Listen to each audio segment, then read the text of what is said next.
প্রিয় বাচ্চারা, তোমরা আমাদের দেশের ভবিষ্যৎ। তোমরা যেখানেই দেখবা প্লাস্টিক অথবা পলিথিন, তোমরা না করবা, এটা ভালো জিনিস না। সব জায়গায়, যেখানে বাসায়, চারিপাশে যেখানেই যাব, প্লাস্টিক আর পলিথিনের ব্যবহার দেখলে অথবা রাস্তায় পলিথিন পড়ে থাকলে আমরা ডাস্টবিনে ফেলে দিব। আমি ব্রাইটনের রাস্তায় একবার হাঁটছিলাম, তো আমার পকেটে একটা চকলেট ছিল। তো চকলেটের একটা খোসা যেটা আছে সেটা প্লাস্টিকের ছিল।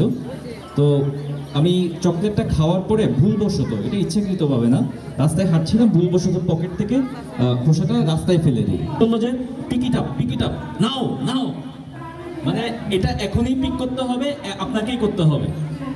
আমি বুঝাতে পারছি যে আমি ভুলবশত একটা চকলেটের খোসা রাস্তায় ফেলেছি।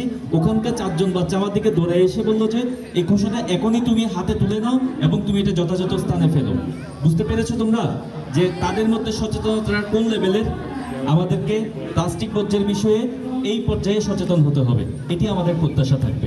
শিশুর গায়ে প্লাস্টিকের অস্তিত্ব পাওয়া গেছে। এখন এটার সোর্সটা কোথা থেকে আসলো সেটা খুঁজে বের করার একটা চেষ্টা করা হয়েছে।